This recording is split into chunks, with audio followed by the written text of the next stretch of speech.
The Elder Scrolls IV Oblivion is one of the most nostalgic games for me.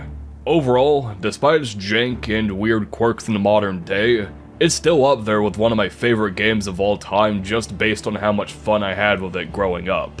And I said this in a Q&A video that has since been unlisted, but when I was a wee lad, I remember doing challenge runs for this game constantly, spawning many such legendary characters as Dark Wizard the Argonian, SupperMan the Imperial hand-to-hand fighter because I didn't know how to spell super, and most importantly for this video, TheGuyFromKMart, the level 1 Dark Elf who ended the Oblivion crisis at max difficulty without ever leveling up.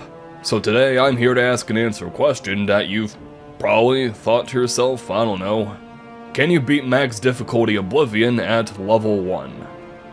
So in terms of rules, the challenge is pretty self-explanatory. The difficulty has to stay on max at all times. So for example, if I need to get an item, I can't just drop the difficulty back down to easy to get it and then bump it back up to max. And if you're curious on what the hardest difficulty is, that means we do 1/6 of our normal damage and enemies deal 6 times damage to us. Yeah, to put into perspective how insane this numerical value is, let's say in a hypothetical both me and my enemies have 60 health and deal 6 damage. You know, what would be a pretty standard battle? First person to hit each other 10 times wins. In that hypothetical, that completely shifts to where I have to hit my enemy 60 times to kill it, and my enemy has to hit me twice. So, yeah, that's problematic. Anyways, the other stuff. I have to do all of the main story, so no game-breaking bugs or exploits.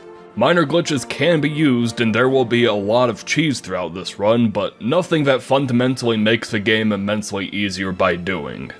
So for example, no item duping and no out of bounds. Alright, so let's get to character creation. First things first, I have to say, I'm ripping off like 7-year-old Davey in this entire challenge, so I'll give you my reasonings as they go on, as this is already mostly planned out, even after years of not touching the game. I went with Dark Elf as the very first dungeon in this game is actually pretty brutal. I know difficulty is subjective, but holy fuck those rats. So I go Dark Elf just for the daily Ancestor Guardian summon. It doesn't scale particularly well, but for the early game, it'll hold off basic enemies extremely well. So in my opinion, it's actually worth taking just to get to the mid-game slightly easier. Plus, since it's a free cast, even though it has a really big time limit, you can actually use it and it'll still do decent in the mid to late game. But another thing that makes Dark Elf really good in the late game is the fire resistance. 50 fire resistance actually does come up fairly often in this run, as in Oblivion. I don't know if you know this, so sorry for the slight spoiler. You tend to run through Oblivion quite a bit, so it's neat to have. For character customization, I did the classic Oblivion antic of making the worst looking abomination I possibly can. But unlike others, I try to strategize this character as if he was a spore creation. It's an evolutionary marvel. Look at those eyes, he is always going to know what you're doing and where you're doing it, no matter what. Also a completely bright neon white skin color to disorient your enemies, and most people in this world won't look at this and go, yep, that's definitely a Dunmer. And to finish it off, I even gave it a completely unspeakable name. Anyways, despite that, we load into the game. This dude is an asshole. Patrick Stewart still has major Uncanny Valley vibes to him, and overall, everything just sounds like a grand old time. Now here's one thing that I know is going to inevitably be commented on that I never fixed, whether intentionally or not. When you're running this game on PC and your FPS is absurdly high, the game actually runs a lot faster. I never fixed this because I never even realized it was really happening. If it makes sense, it felt off, but it didn't really feel consistently off. So I kept it on during the entire run, and let me just say it outright, I don't think this gives me an advantage in any way.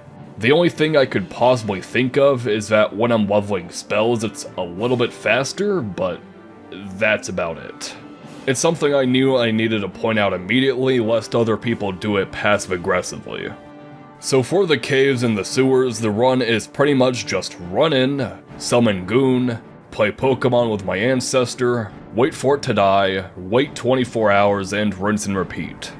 I want to say that Patrick Stewart has been traveling in the same rooms of the sewers for roughly 9 to 12 days now, which is honestly just really sad to think about. But I'm sure some Elder Scrolls fanatic who spends 18 years dissecting every piece of dialogue and in-game item can probably give a sensible explanation. But yeah, after playing Pokemon enough, we meet up with the Emperor and can choose a sign. This time we're going for the Warrior, which gives us 10 Strength and 10 Endurance. Both of which are going to be decent, as even though we're going to be using spells a lot in this run, since Magicka is inherently limited and most spells we want to cast don't really go above 200 Magicka, there's not really a whole lot of worth putting so much stock into a system that is kind of inherently just going to be a backup. So we're going to play more of a Battle Mage style, where we can at the very least retaliate and stay alive without the help of spells, summons, or healing, but preferably be able to do a bunch of damage and not have to rely on spells, summons, or healing. Anyways, for all the incoming Mythic Dawn members, I just kind of sat here and let the Blades deal with everything because they can't die, and I can. So, fuck it, let them do everything. Afterwards, Patrick Stewart takes a big nap and we get to make a new class. In terms of favorite attributes, we're going with Strength and Endurance again, and we're going for the Combat Specialization. But for the major skills, we're actually going to choose every single one that we aren't going to be using a whole lot. So Alchemy, Marksman, Mysticism, Speechcraft, Illusion, Hand-to-Hand, and Alteration. The reason is that the best major skills to avoid picking are the ones that you can level up easily and skills that you'll be utilizing, as obviously, you're going to be using those. So getting a bonus to them doesn't really do a whole lot. Like for example, a trap that a lot of people fall into is starting with Acrobatics as a major skill, which is a huge mistake as you're going to obviously be running and jumping through the entire game. So the extra few points you get don't really do a whole lot. So I went ahead and made my Bumblefuck class. I got out of the sewers, got all 18 trillion DLC quests we can go down if we so desire, and our first goal we have to achieve is relatively simple. We need money. We need a lot of money. And there are a lot of authentic, legitimate, cheesy, or borderline exploitative ways to get money. The way I did it at first is a pretty simple one, and I think it's relatively fine. So there's this location called Fort Farragut. Fort Farragut is cool in the fact that it has this very hard barrel that spawns with 10 poisoned apples every 3 days. And once you unlock the barrel, you can easily get to it without having to fight anybody. So all you have to do is pick the apples, get out, fast travel to the nearest city, wait 3 days, go back, pick up the apples, and rinse and repeat. This takes a while, and please note that this is by absolutely no means the most efficient or best way to get money. It's a relatively safe bet for now. Doing this, we can buy the Deepscorn Hollow's Cell, which has this delightful guy in it. This dude has an infinite amount of HP and can never die, meaning if you want to level up Blade, Blunt, Hand-to-Hand, or really any skill that revolves around hitting your enemies, this will be the best guy to do it on. I got my Blade skill up a bit, and then decided to get another mandatory part of the run done, Umbra. So Umbra isn't required yet, and it won't be for a very, very long time, but this is 100% required to beat the game at level 1. At least if you're doing the main quest. And the cool thing is that there's ways of beating Umbra at level 1 that are relatively easy. And you may be curious as to why we're doing it now, and that's because Umbra is an extremely powerful sword in terms of base damage. And since at least for now it's a quest item, it weighs nothing, meaning there's no reason to not carry it around. And lastly, Umbra's ebony armor is actually a decent set for the early game. So killing her very early on is an extremely good thing to do right off the bat. Problem, Umbra is hard. Like really, really hard. She's level 50. She one-shots us with ease, and she's basically invincible. In a standard fight, I don't even think I could beat her on the easiest difficulty, so how exactly are we going to do it on the hardest? Simple. Paintbrushes. No, this isn't a joke. So there's a very minor glitch you can do where if you place down a paintbrush, it just floats in midair, menacingly. This may not sound like much, but you can actually jump on the paintbrush in midair and use it as a platform. So if we have, say for example, 3 or 4 paintbrushes, we can actually make a miniature staircase that Umbra can't possibly get up. And this is cool and all, but what's the point of a stairway if we still don't do enough damage to kill her? Well, luckily for us, right outside of her room is a pretty nasty poison trap that causes constant damage over time that we can barely avoid if we get high enough with our paintbrushes. And since Umbra is still aggroed onto us and we are safely out of range for her to attack us, she will constantly run around in circles, buy the poison trap, and eventually die. And I really do mean eventually. This took me about 10 minutes to set up and trying to get off, but once we set up our paintbrush staircase, all we gotta do is climb. And once we climb all the way up here, we basically just sit around and wait until she inevitably dies. Which, by the way, even with my game speed being slightly faster, took over 2.5 minutes, so that's why we had to set this up. But once we do so, we have this badass set of armor and this really great sword, so everything should be a cakewalk, right?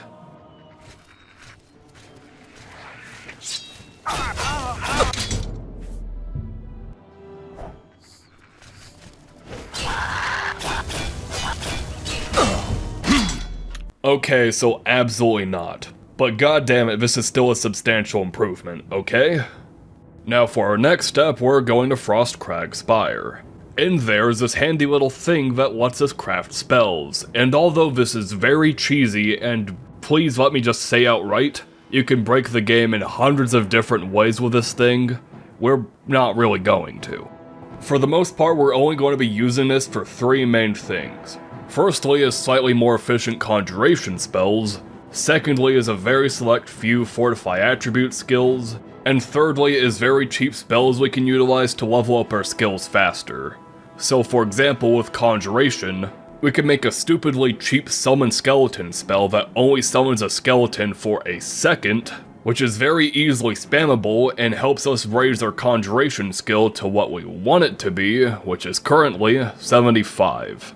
But without it, for conjuration in particular, since most conjuration spells last roughly 20 to 40 seconds, they cost a lot more magicka. Meaning every time you cast a spell, or 2 spells, or however many spells, you have to have a rest interval. Which with this, we don't really have to worry about. Anyways, we did just that. I got my conjuration skill up to 75, which means we can now summon this fella. And I'll be honest, I don't really know what the best summons in the game are, but if I had to guess, Frosty over here is really good for what we need. He's massive, he's very bulky, he can do a nasty physical hit as well as a very decent ranged attack. And for example, I think a lot of people say clan fears are really good, and I'm sure in most playthroughs are actually incredible. However, it has this really bad tendency to just fuck off and run away, leaving me mostly defenseless, and it's not really big enough to block spells, so I can't use it as a shield either.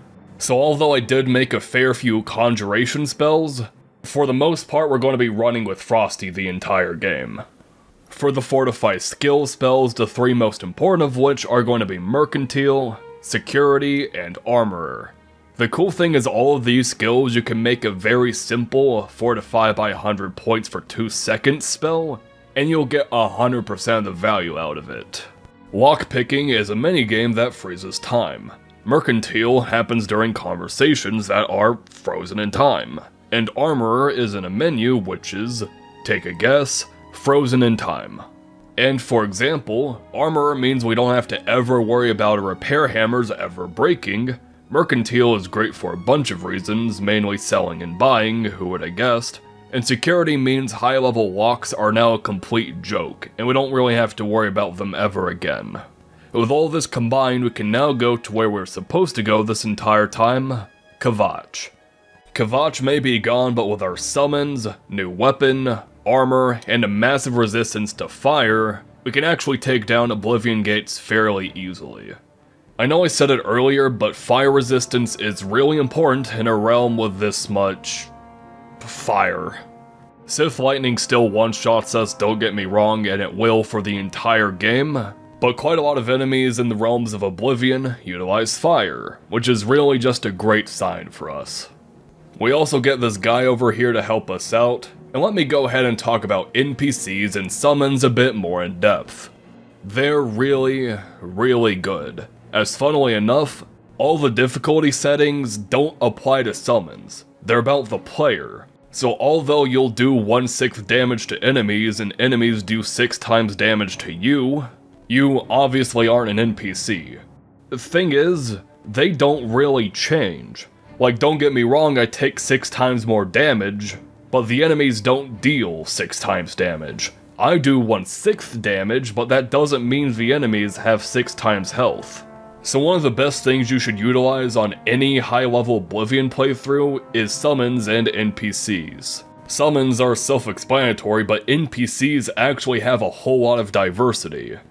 There's your obvious companions you can recruit, and I'm using companions in air quote, we aren't going to have Arcade Ganon or Shadow Davey busting out a move, but having something like a permanent man-at-arms or a mage or a warrior is really nice to have. Plus, you can have an infinite amount of followers. Well, infinite in theory. Basically, you can recruit a small army. And there's multiple quests where you have a guy follow you. Like, for example, this one, Martin is following us around, and he will follow us anywhere. You can start a Dark Brotherhood quest and Martin isn't going to go, "Oh man, Davey Gunface, I really don't want to stick around for this, I better head back to Kvatch." He's going to follow us. And he's going to kill with us. And he's going to commit crimes with us. And there's actually quite a few, quote, companions you can recruit in this way, but sadly we won't really utilize this much in our playthrough. In retrospect, I really should have abused this, but I primarily said all this just to note that we got options. Back on topic after about 15 years of rants, fortunately with Frosty by my side and this dude, we did a perfectly fine job getting through this gate. We destroyed it, met up with Martin, and completed the battle for Castle Kvatch for whatever reason. Honestly, just skip it in most playthroughs, so I'm pretty sure that's the reason I went ahead and did it. I honestly thought I missed something, but no, it's rather inconsequential. I guess if nothing else, it gave me the option to receive some more aid on allies for Bruma. And we'll get to that when we get to that. If you know, you know. Also, I forgot to mention I did this, but before the Kvatch Oblivion Gate, I did that previously mentioned apple farm for way too long, and got a bunch of the really great items you can buy in the Market District and a few other areas. If you have a mercantile skill of 50, you can buy some pretty handy items from merchants who otherwise wouldn't have those items. And we got the following gear. The Hands of the... Look, I'll be honest, Captain, I actually have no clue how to pronounce this word. I've heard Atronash, I've heard Atronach, I've heard Atronak, and now more recently, since I'm learning German, I don't know if this makes sense, but I look at it and I almost want to pronounce it Atronach, which is kind of the worst option in every possible way. So you know what, I've actually refused saying this word for the entire video, hence I've actually started calling this guy Frosty. Atronach is now We got the Hands of the which is a decent pair of gloves that resist frost, shock, and fire, each by 20%, making our fire resistance absolutely nuts, and helping us survive against snowballs. You can buy it at the Mystic Emporium at the Imperial City. We got the Birthright of Astalon from Claudette at the Gilded Giraffe, which fortifies our agility by 5 points and our magicka by 50. Very nice for casting spells, and the downgrade from heavy armor to light armor in this case isn't too noticeable. We got the Tower of the Nine, which drains our light armor by 10, but fortifies our block, heavy armor, and shield by 5. You can buy this at Stonewall Shields in the Imperial City Market District. We got the Ring of Transmutation at a Warlock's Luck at Breville, which drains our strength and endurance by 10 points, but fortifies our magicka by 50. And if you're curious why I bought this when I chose the warrior sign, in a weird sense this is almost as good as picking the mage, because when I pick the warrior I can just go, okay, I need magicka, and it'll get rid of my warrior sign traits and I'll just get my 50 magicka. But if I chose to mage, I'd just have 50 magicka, and no option to get back my strength or endurance. I will say maybe choosing the was a better sign because I don't really regenerate much mana anyways, but it's debatable. Then I went to the Arcane University and stole 2 full Grand Soul Gems, which we can only get 3 of in this entire playthrough if I'm not mistaken. And I did a fucking stupid and used them to get more magicka. So yeah, pro tip, maybe the was the sign we should have went with, because at the very least I should have saved 1 Grand Soul Gem to make an absurdly OP sword. With an entire filled Grand Soul Gem, you can make some absolute bastards of weapons. And look, let me be blunt, I have to stay loyal to 7-year-old Davey. He's fucking stupid, he's dumb, I probably should be dead, I kept choking on fucking quarters when I was a baby. But you know what, in a dumb hypothetical where I fucking time traveled back to 7-year-old Davey while he was playing Oblivion on SupperMan in the fucking living room, and I told him, hey buddy, I made a YouTube video about this exact playthrough, good job, I probably would have been fucking excited. But generally, let's go ahead and betray baby Davey by telling you, you should probably get a really OP sword. Also one last purchase, but we bought Apotheosis. It's expensive as fuck, has a charge of 3,000, and if you're using a vendor to recharge it, you're going to go bankrupt. But it does massive damage, so you know what? It is still extremely worth it. I'm also pretty sure it's the best staff in the game we can get at our current level, if not one of the best staffs in the entire game, period. Anyways, after all the side tangents, we can get to the game and get Martin to Cloud Ruler Temple, in which Oblivion in all of its glory gets to play out. All of you, I know you all expect me to be Emperor. I'll do my best.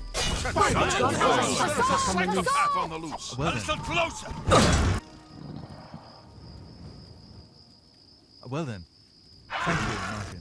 We'd all best get back to our duties, eh, Captain? Not much of a speech, was it?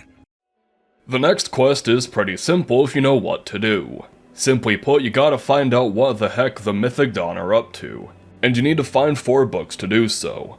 Doing this shenanigan right here, you can get Book 1 and Book 2 pretty easily, but Book 3 and Book 4 are particularly hard to find.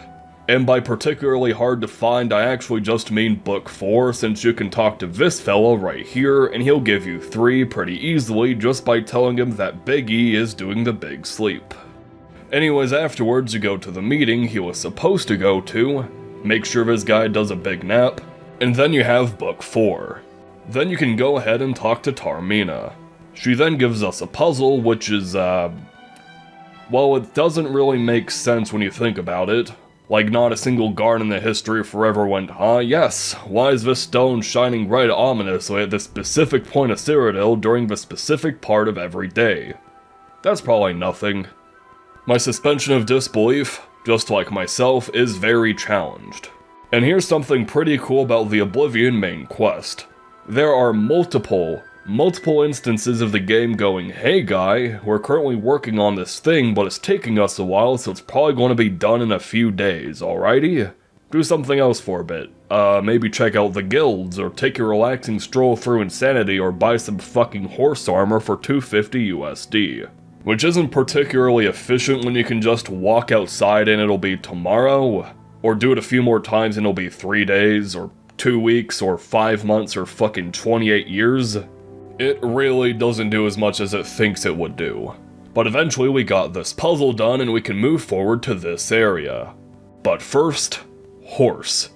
I got the fastest horse in the game and I even gave it elven armor. And just like my neighbor who revs a fucking truck for 8 hours a day every time it's fucking derby season, I grew up unloved in life, so the only way I can feel better about myself is if I have a cool set of elven armor that costs $2.50 on my most expensive horse.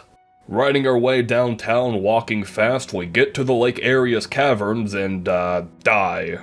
I am not a stealthy man, and our objective of taking the Mysterium Xerxes is a fucking impossibility without fighting. and fighting in a room with this many people, all of which knowing conjuration, bound weapons, bound armor, and fucking Sith lightning and other spells is an impossibility.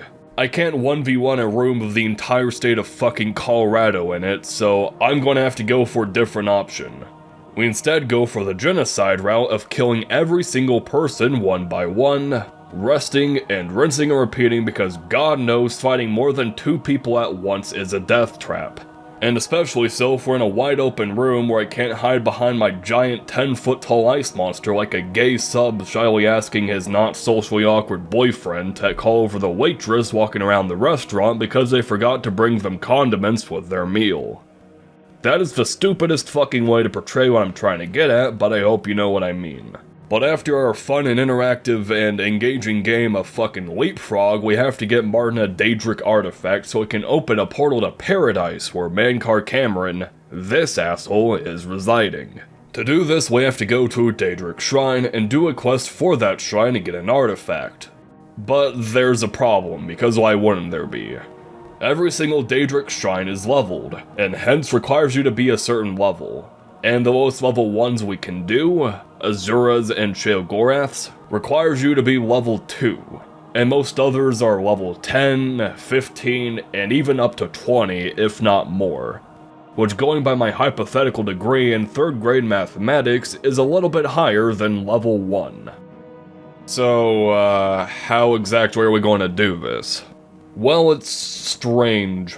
There's a Daedric shrine to Clavicus Vile who you have to be level 20 to talk to, and you have to provide a present of 500 gold. But, as you may have guessed, the objective of this quest is to obtain Umbra. And luckily for us, if you retrieve Umbra before going to the shrine, you can actually talk to it and get the "nah dude, you have to be a higher level" prompt before Clavicus Viles goes, "Oh shit, never mind fam, you already got the sword, lol, come give it to me." And you can just complete the quest.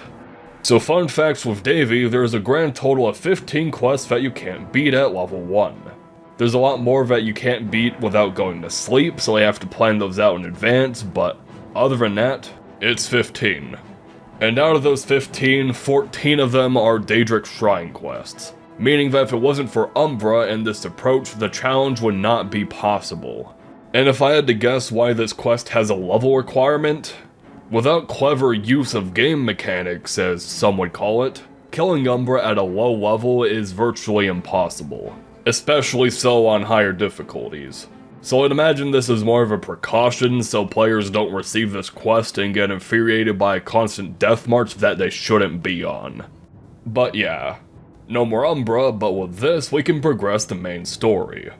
We do need a replacement sword, so I enchanted this katana I found and named it Yamato because I am the storm that is approaching, provoking black clouds in isolation. And we can now do the Bruma Gate quest. I'm actually not all too sure if all these quests have an order to them, but either way we're doing this now. It's relatively easy as you have a pretty cool squadron of Bruma guards with you, which, with basically any amount of support, they're more than capable of stomping through the entire gate. Not without casualties, mind you, but to quote Lord Farquaad, that's a price I'm willing to pay. Afterwards, we can do allies for Bruma, which is kind of entirely unnecessary. The Daedra of Oblivion are innumerable. The soldiers of Bruma are not. So here's the sick stuff you can do with this quest. Every city has a gate outside of it that needs to be closed for them to send the proper troops, yeah?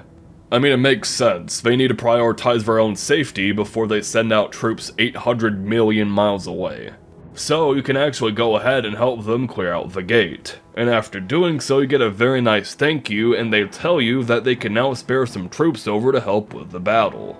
Alrighty, now we're talking. Fucking awesome. How much are they sending over? Well, Shaden Hall and Breville will both send over a guard and a very high-level captain, which is neat, I guess. Maybe the captain is like a legendary war hero, hence the lack of numbers. So what about the others? Anvil and Coral will send an entire 2 guards. That's kind of lackluster. What about the other cities? 1 guard. Fantastic. And, minor spoilers, but this absolutely insane level of guards we're getting, this goddamn fucking Zerg rush, this unstoppable tidal wave of Cyrodiil's best and brightest crashing down upon the Daedra with a force of 1,000 suns, isn't even required, as even on the highest difficulty you could get past this section without doing anything. And this isn't me being hyperbolic for comedy's sake, I literally sat behind a rock. And the base guards just did everything. No apotheosis, no ranged battle, no summon, no companions, just rock. So, as much as I'm sure the Oblivion crisis is dire, I don't think I'm going to romp through an entire gate so I can have an entire one guard go into the fight and die, so... yeah, no, we're skipping this in its entirety.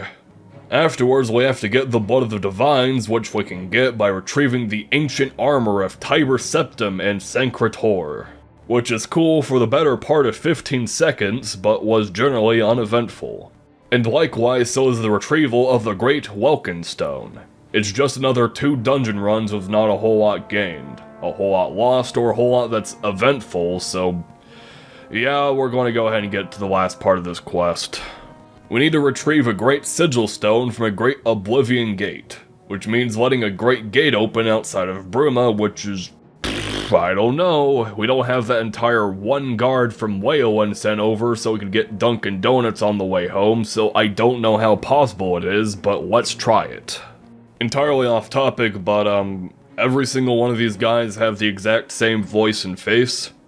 I don't know what the hell is going on in Bruma, but I can assure you it's not good.